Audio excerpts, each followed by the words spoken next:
Have we heard? You're live, Counselor Memhard. Thank you. Good evening. My name is Scott Memhard. I'm the Ward 1 City Councilor and Chair of Budget and Finance for the City of Gloucester. And with me are Councilor Jeff Worthley. Councilor Gilman is in transit. She's in her car right now. I'll be joining us shortly, acting as a substitute for Councilor Gross. Also with us is the city's outside general counsel, Tom Mullen. Welcome, Tom. Thank you, Mr. Chair. City Auditor Kenny Costa, Clerk of Committees Sherry Carvalhas, Library Director Jenny Benedict, and Doug and his wife Nigelo, Doug Kerr. Yes, will be speaking to us about the tennis courts. Joanne Senos, our City Clerk, is also with us, as is John Dunn, CFO. So unless anyone has a concern or in terms of timing, we'll go ahead and just follow the agenda as posted, which would bring Jenny up first. But before I do, I just need to read the boilerplate for our Zoom meetings. That is to the effect that consistent with Chapter 20 of the Acts of 2021, this meeting will be conducted by remote participation. The public may not be, the public may not physically attend this meeting, but every effort will be made to allow the public to view and to listen to the meeting in real time and to participate when necessary. And if you're calling in on a phone, you can press *9 to speak. Or if you're watching on a computer device, there's a raised hand button that you can tap or press to request to speak. And please use either of these options in order to be recognized. So the first item on our budget and finance agenda this evening is a memorandum from the Library Director, Jenny Benedict, regarding acceptance of the Gloucester Lyceum and Sawyer Free Library contribution CM at risk, construction manager at risk, pre-construction design phase services. And with that, Jenny, I'll turn the floor over to you. Thank you very much, Scott. So yes, so this is a request from the Budget and Finance Committee to please recommend that Council approve a contribution from the Gloucester Lyceum Sawyer Free Library to the City of Gloucester in the amount of $150,000 for the purpose of funding CM at risk pre-construction phase services. To give a little bit of background, the construction manager at risk delivery method is highly regulated by the Office of the Inspector General. And the process of using construction manager at risk has gone through approvals at the Library Capital Projects Committee in January, with local endorsement from City Council and the Mayor's office at the end of February. And then we did receive a notice to proceed from the Office of the Inspector General on April the 19th. So during the design phase, the construction manager, the advantage of having the construction manager join the design phase is that the construction manager provides advice on constructability, phasing, sequencing, cost estimating, and current market conditions, so that when the project is brought forward to the city for permitting, we're not backtracking because there are issues with those various aspects of the construction project. So the pre-construction design services, some of the examples of things the CM would provide would be to review and revise the project master schedule, the construction budget and the permitting plan, to review the design documents and make recommendations for value engineering, the suitability of materials and equipment, scheduling, time, methods, and sequences. So the ideal time to bring these services on board is right where we currently are. So the library board has approved a grant to the city of $150,000 to be able to contract for these services. And I'd be happy to answer any questions. I think that the main question is if you could just speak to clarify the relationship between the library and the city in this regard, and our acting as an agent on the library's behalf. And I see John Dunn had his hand up. Yes, thank you, Counselor. So this was a little, caused some discussion as to how we were going to move forward on this. The trustees of the library at this point have paid for OPM and design services, and also wanted to pay for the pre-construction services as defined by the construction manager at risk approach. We were a little bit concerned because even though this is a fair amount of money, if you look at it, it pales in comparison to the construction contract, which is going to be somewhere in the 20 millions of dollars. So we were concerned about how to put this together to make sure that there was going to be a transition from this first relatively small phase of the construction manager to the much bigger phase, which is the second and really the construction. So we decided to approach it this way, where the trustees would make a grant to the city for $150,000 to fund those pre-construction services. The city would then enter into the contract with the construction manager at risk, and then would be able to execute, if this project moves forward, the second much bigger contract with that construction manager. So this was, an approach that we talked about for quite some period of time to figure out how to do it. And I think this is probably the best way to do that. And welcome, Shil Cahill, CAO. So could you just describe in general terms for us, John, the fiscal relationship as is most appropriate and as needed and most helpful for our two players here, the city and the library? So again, the trustees have taken on the initial expense of this project, both with the OPM and the design firm. So this is kind of the third partner in what would eventually be the total project, which is the construction manager. As Jenny described, having the construction manager on board is part of what the CM at risk approach to building municipal or state, any governmental building in Massachusetts. It makes a lot of sense. It doesn't necessarily put us in a position where we're going to save a lot of money on the project, but what it does do is, formulate approaches to construction where both the design firm and the OPM and the construction manager are participating in those final design sketches to make sure that we don't have requests for information or change orders, or to minimize those as we move forward into the construction phase. So again, the launch point for the construction is this phase one, relatively small, which will eventually, if the city and the library decides to move forward on the entire package, will be much bigger.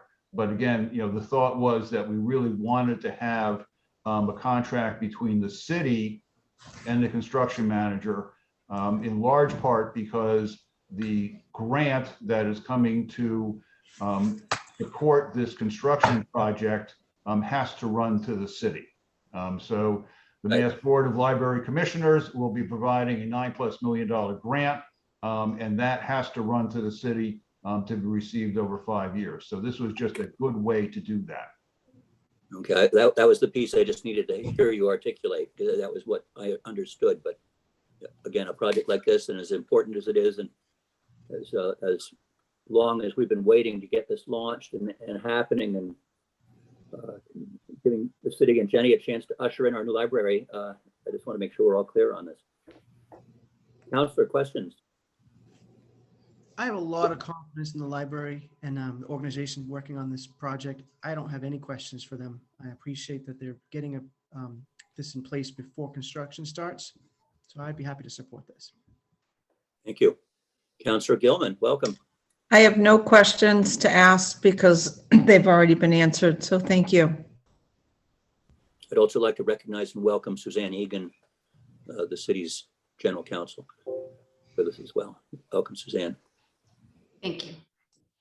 So if there are no other questions, anybody else would like to add to the narrative? Jill or? I want to add, we learned about this $1 million donation from the Institute of Savings to the library. That's exciting news. There's a lot of momentum for the library. So if there's anybody else on this panel or in attendance that wants to continue supporting the library, there's a lot of momentum, and I think it's going to all come together. Yes, indeed. Jill, did you have anything to add on the city's behalf, or are we all set? Okay. Seeing no other questions, if there are none, I'll go ahead and read the motion for tonight. I would move to recommend that the City Council accept under Mass General Law 4453A a cash contribution from the Board of Trustees of the Gloucester Lyceum and Sawyer Free Library in the amount of $150,000 for the purpose of funding the pre-construction design phase services of renovation and expansion of the Sawyer Free Library at 2 Dale Avenue, Gloucester, Massachusetts, as specified in Article 2A of the Request for Qualifications, RFQ 22105, for construction management at risk, and I so move. Second. Further discussion or questions? Seeing none, I hope this just sails right along all the way, Jenny, and all this is, as Jeff said, the Institution for Savings announcement is certainly an exciting piece of the puzzle that we're weaving together here. So the motion's been made and seconded. If there are no further questions or discussion, roll call vote. Councillor Worthley, Yes. Councillor Gilman, Yes. Councillor Memhard, yes, absolutely. Motion passes 3 in favor, 0 opposed. And all I can say is carry on. Thank you, Thank you Jenny. so much. And thank you.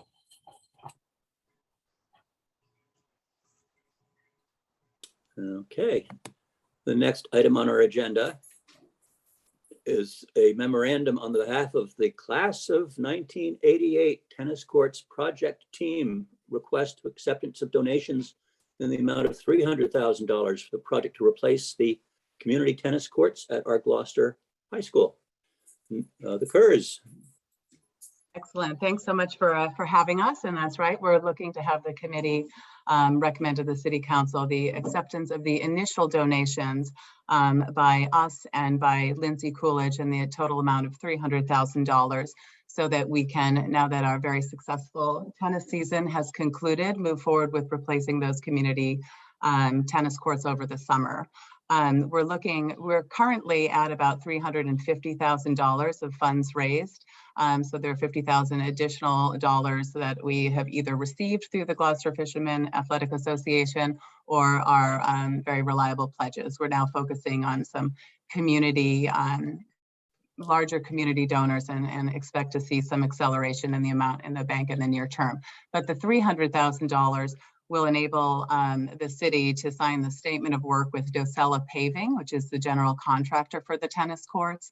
Their quote, which I know is in the materials you have, is $272,000, and that is for the basic structure of the courts. The city already has a contract in place, a master agreement in place with Docella Paving. So it is relatively easy to kind of get through the contracting process here once the city has approved of the project and the acceptance of these funds. A wonderful and much needed project based on the condition of those courts right now and the level of use. Councilors, questions? Councilor Worthley, Councilor Gilman, please. So I was wondering if we could quickly go through the slides that Doug and Lisa have provided, because I think that they're very detailed, and I think that this is a huge donation to the city. And if we could just walk through Do you want us those. to share them, or do you have them on hand? Because we do, I think Doug has, I emailed them to him. He could share the screen if you'd like. Easy to present them. I'll just share the screen right now. Is that what you? Yeah, we received them in our packet, but if you could post them on screen, then it'll be as part of the Zoom recording of this meeting and accessible to the public. Great. Yeah. Go to the front. Right, give me 1 second. And it's a beautiful presentation. It really is. PowerPoint skills from working in biotech come in handy from time to time. This is a PDF version, so we'll have to just scroll through these. So there's a great picture of this year's tennis team. You can go to the next slide. Which got to the second round of the state tournament and did quite well, by the way. Ended up losing. So we hear. Yeah, the Dover Sherborne team, which been to the semifinals this year and had their 119 match streak broken or something like that. So pretty great success, building on a successful first season. So the varsity team is composed almost entirely of sophomores. So we have 2 years ahead where we have a now experienced team that actually knows how to play tennis. So it's exciting. This slide kind of shows our vision, and I think this is actually the most important slide in the whole deck, despite the fact that there's kind of a wall of words. But these courts are not just about Gloucester High School tennis, right? This is about a sense of pride, fostering that sense of pride in the athletes, the fans, and the whole community using this court, supporting the growth of not only the tennis team, but also invigorating the Gloucester tennis community, enabling Gloucester recreational tennis, lessons, tournaments for all ages and abilities, and really signaling a vibrant Gloucester to everybody who kind of comes through this space, which is a lot of people, because that public landing, which is one of the busiest in the state, I understand, is right behind the court. So you kind of come around the beautiful Gloucester High School campus from the new Newell Stadium and the new softball field. The field house is awesome. You come around back to those tennis courts, and it's just not a great look for Gloucester. So we're really excited about all it can do for the whole community. This is the Class of '88 project team. I will admit that most of them are just busy coaching the teams, and that would be Derek Gapsaputo, Phil Muller, and my husband here, Doug Kerr. Craig Perman is another member of the Class of '88 who's been advising on some site issues and some potential design choices that could be made. But it was interesting to come into Gloucester tennis and see this team play and realize how many connections there were. So the courts will also be completed in our 35th reunion year. I can't believe it's next year. So that'll be the first season for this team at the court. So it became very meaningful and took on momentum as something that the Class of '88 could join forces and do. And we're seeing a great deal of activity in terms of donations and interest from former Class of '88 tennis players, Gary Wilson, Dick Wilson's son included. And so this has been a fun project as we approach our year.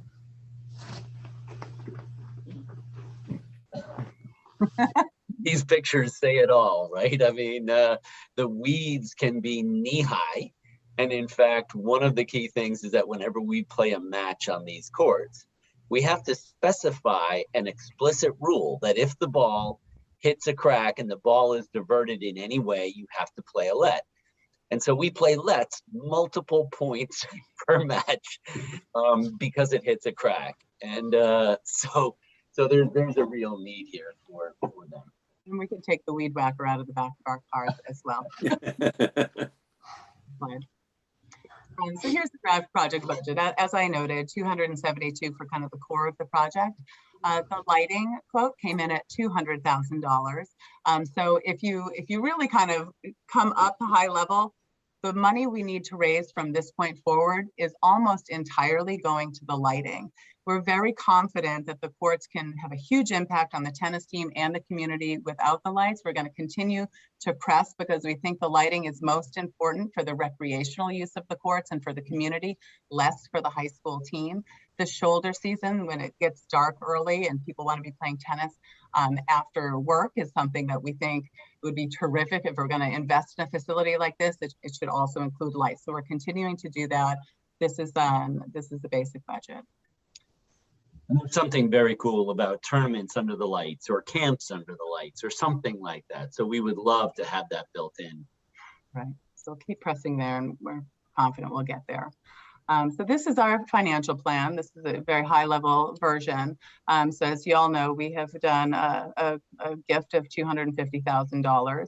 Early on, we spoke with Lindsay Coolidge, who was very excited about this project and enthusiastically joined in with a $50,000 donation. We have a fundraiser underway. We're talking to the banks. We're talking to local businesses. If any of you have ideas, please feel free to reach out to us at any point.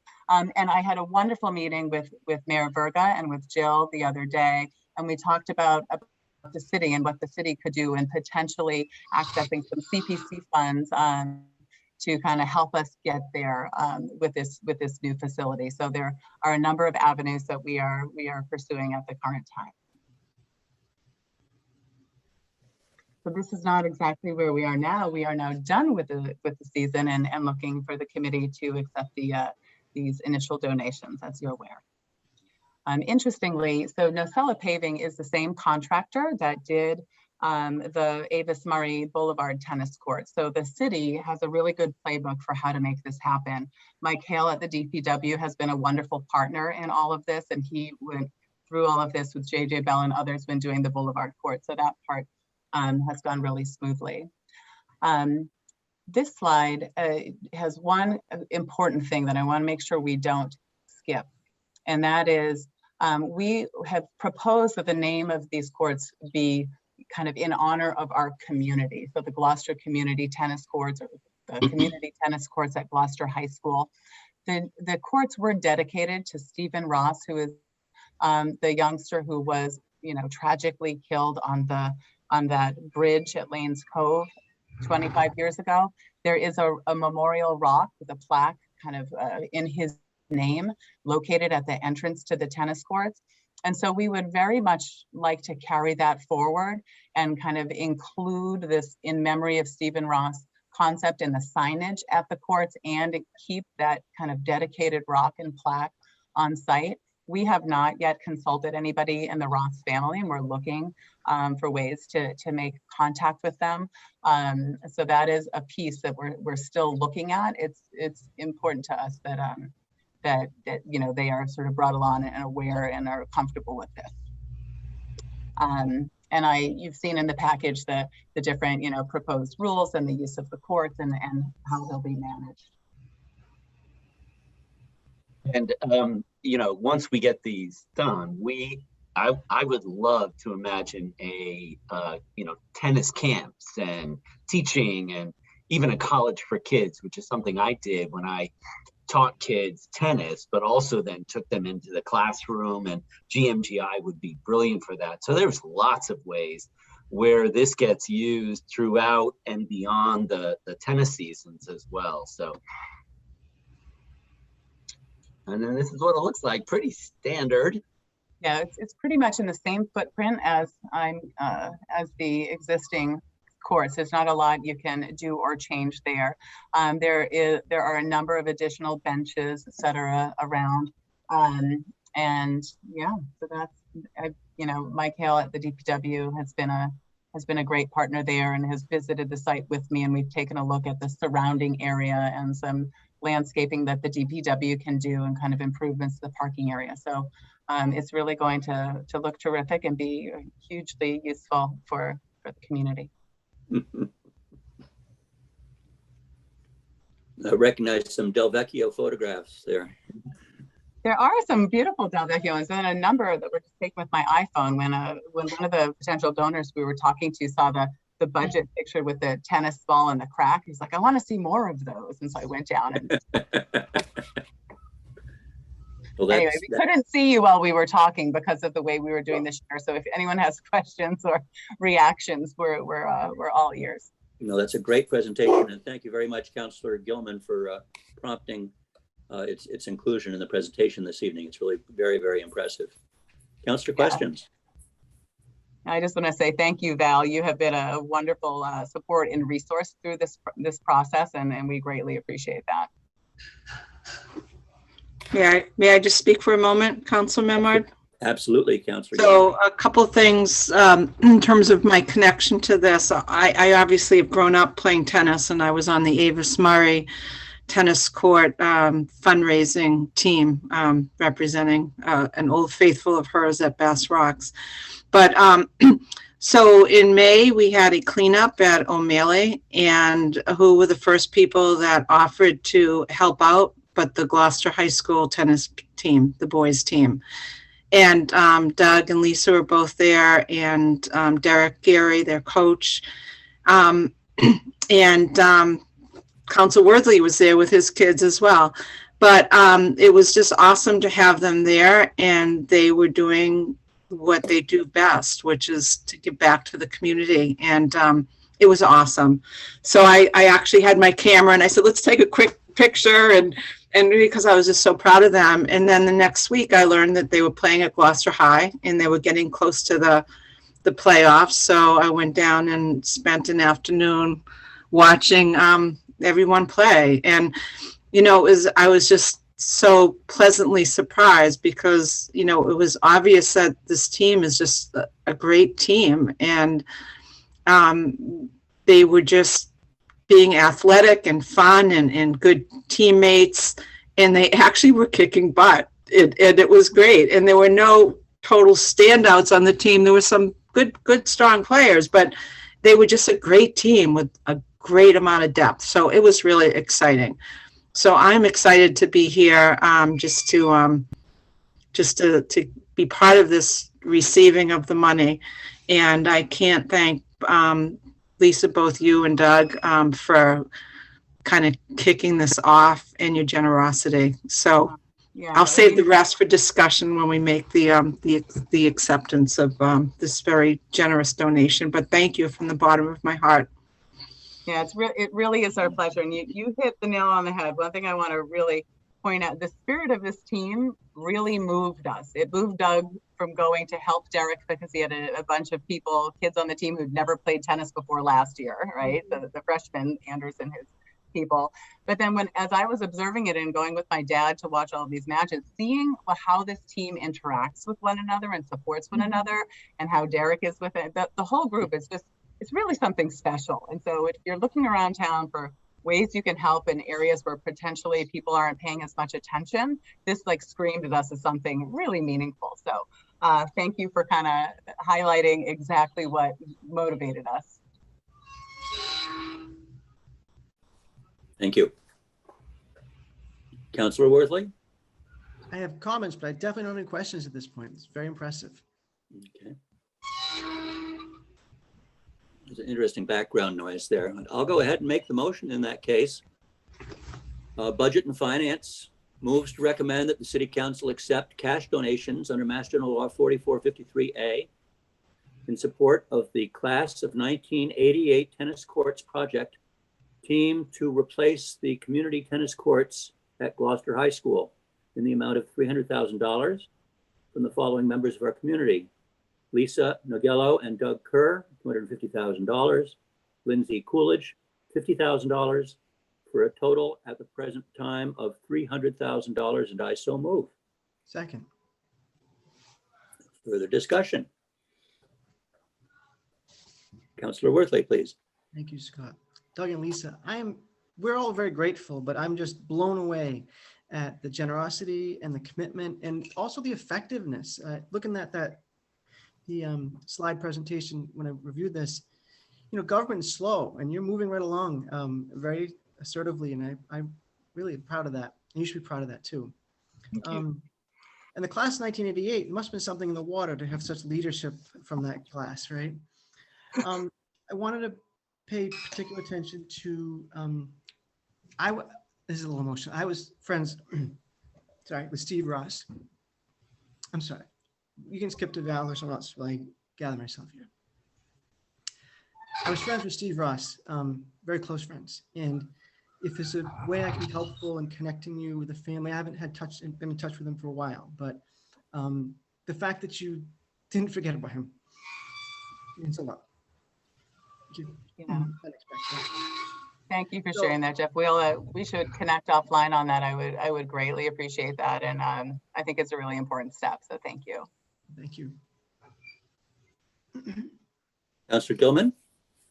To Jeff's point, I think between me being the ward councillor and Jeff having known Steve Ross, that maybe we need to help Doug and Lisa connect with the family. So I know that I said that I would try to do that maybe a month ago, but I need to work harder to get that. So I know I have a lot of connections in Annisquam, so I'll make sure that we get that contact information and turn it over to this team. So I appreciate it.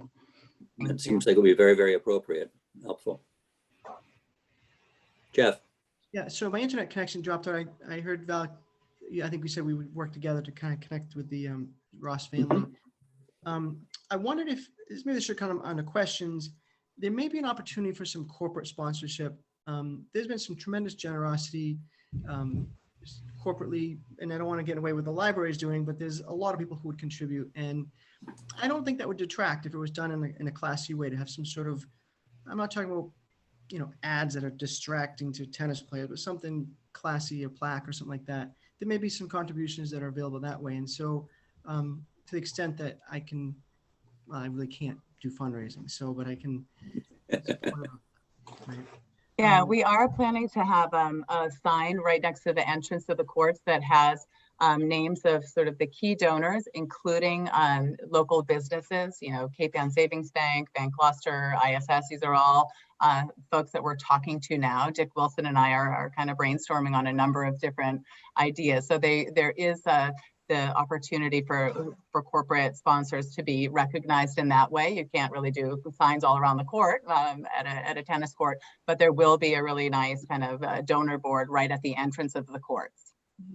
So At that point, maybe there's some sort of regular contributions to keep their name on that list to help with the maintenance, which I think you outlined in your presentation, at least the slide presentation, is that any overage in the fundraising will go to support maintenance. And that's critically important, because we don't want to be 5 years from now talking about what happened in the courts that ruined it, as long as you have the maintenance. So I'm very happy for you, grateful and proud, and this is a very exciting moment. Oh, thanks, Jeff.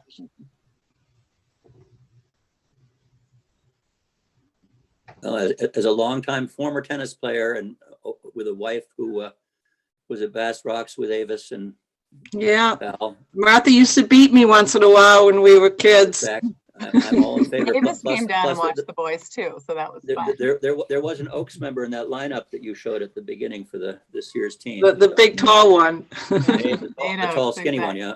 Yeah.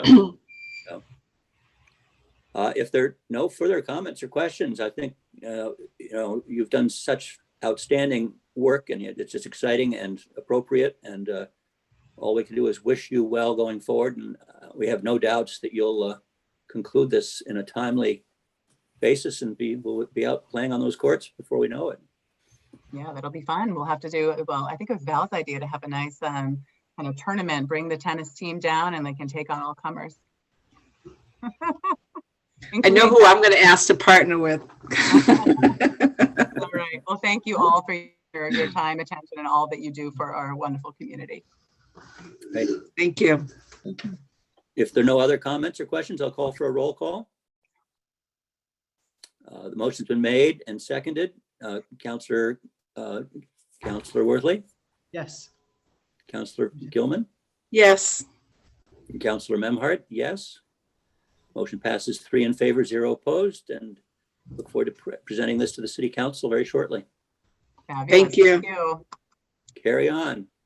Okay. Service. Have a great evening.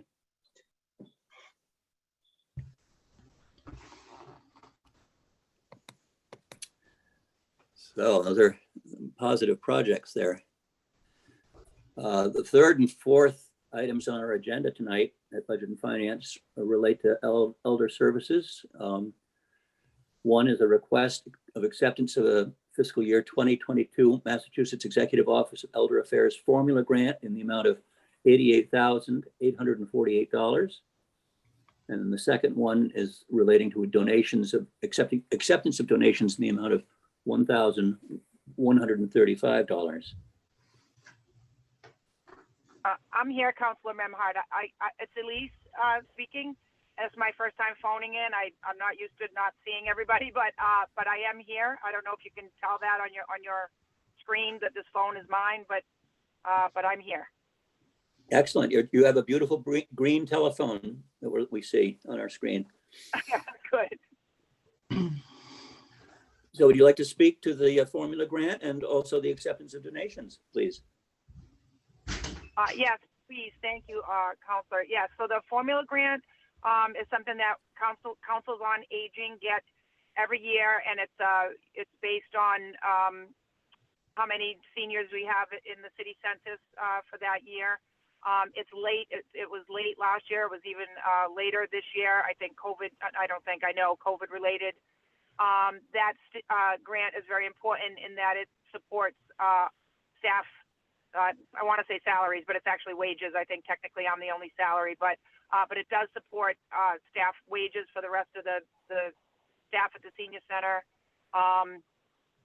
And it's a very important grant to us. And then the donations, of course, are just, I've been lucky enough to talk to the Budget and Finance Committee previously about how grateful we are for all the donations that we're getting from the community. We just had a fantastic St. Peter's Fiesta party today, and, things like that. And one of the main things that we fund out of the donations account is exercise classes. I get to go in every Wednesday morning and see the seniors line dancing, and then I get to go in and see the yoga, and that donations account is supporting all of that really, really good stuff. So we're really happy to be getting that support from the community. Sounds wonderful. Councilor, questions? Seeing none, I'll go ahead and read each motion.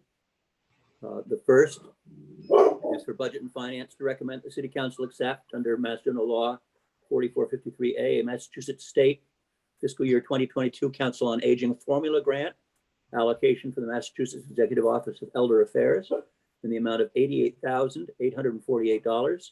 There is no local matching requirements for the state grant, and the grant period is from July 1st, 2021 through June 30th, 2022, and I so move. Second. Motion's been made and seconded.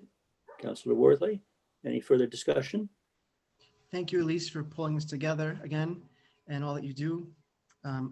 I want to make the offer again I'm underage for the senior center, but I do love cribbage. So if there's a chance to do a cribbage tournament and add to these funds somehow, count me in.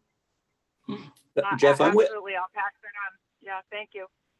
Jeff, I'm waiting for you to step forward and volunteer to drive that senior van that's in the parking lot behind the No, I senior don't know center. if he's a Class D license or something more than that. Well, but, give you a challenge to acquire that.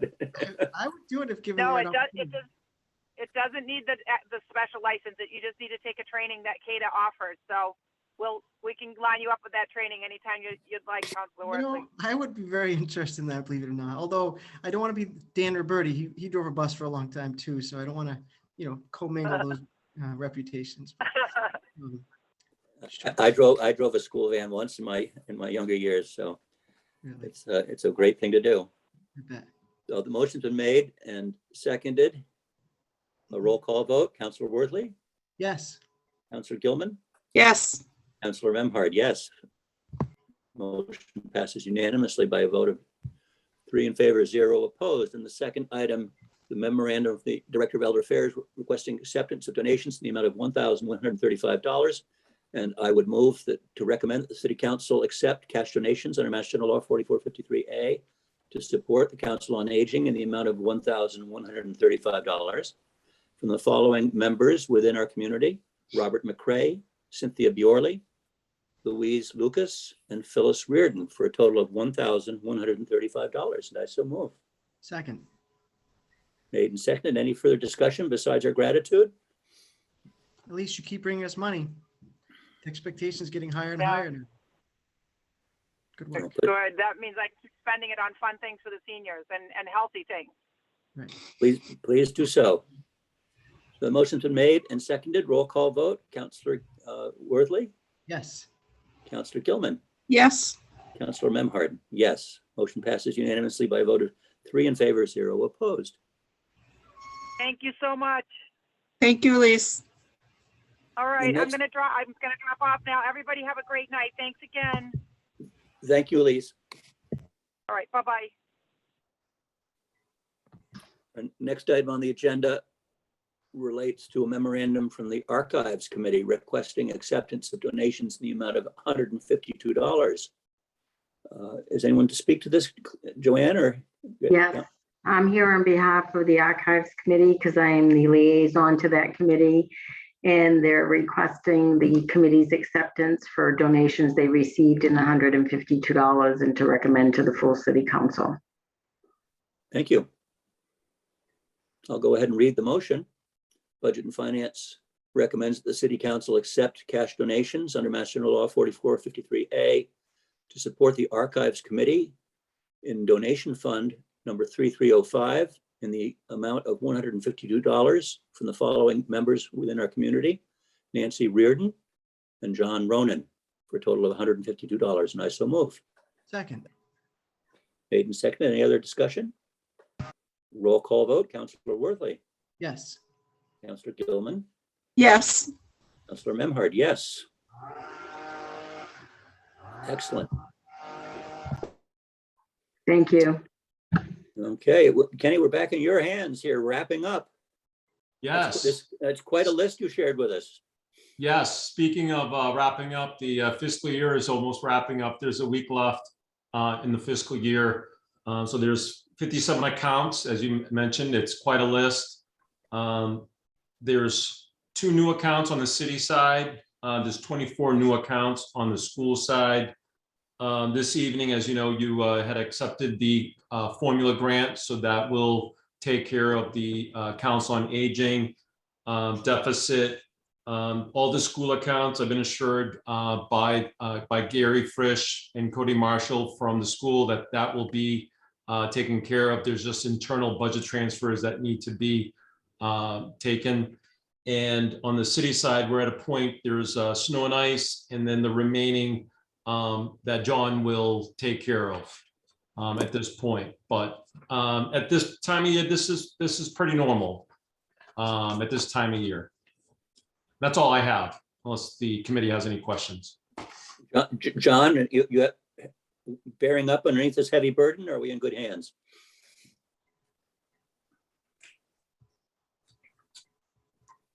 That's Sorry, great. was muted. No, I think, we're going to be in good shape. Again, the big thing each year is there a snow and ice deficit? And if there is, how big is it? It's a good size this year, but we'll be able to kind of move things around in order to be able to solve that. So certainly the acceptance of the Elder Affairs grant tonight takes the issue in the Council on Aging off the table. So that's a good thing. Yep. And anything else in particular that you draw our attention to, or you think we're? No, I think we're in good shape. So we're working on moving around some things now. So the number of deficits on the city side will decrease as we're able to move just ordinary budget transfers around, and then we'll bring to budget and finance at your first meeting in July the rest of the transfers as we've done for the past number of years. Very good. Councillor, questions? I have none. Thank you. Councillor Worthley? I just have a procedural question. I have a lot of confidence that this will get taken care of. But I noticed for the first time on the document that Kenny sent us, this code S2-104, duty when appropriations are exhausted, that we're not allowed to spend any more from those accounts if we're overdrawn. Is that, and I don't know, is that state or is that local ordinance? So Mass General Law, yeah. So unfortunately, these are salary accounts. The majority there are salary accounts. So we also have the payroll laws that we need to also follow. I mean, snow and ice, those accounts, there has been approval by the CAO. So those are legal, but the majority of the deficits that you do see, they're all payroll.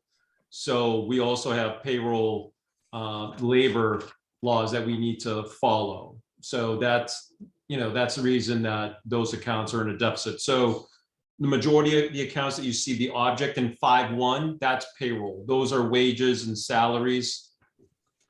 And that's the reason for the, the deficit.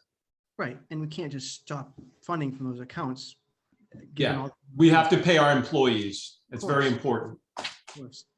I just saw that. I don't know why I didn't see that before. I just didn't know if we were creating some other unintended consequence here. Yes, I mean, I could stop spending in all accounts, but I don't want to stop paying employees. No. So that's the reason why you see those deficits. I'm certainly okay being in violation of that state code. Yeah, so Kenny, if you decide to stop paying payroll accounts, let me know. I'll take a couple of weeks of vacation.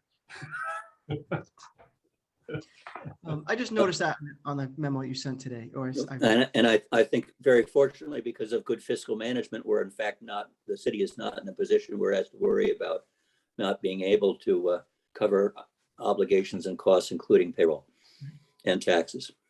Yep. Good.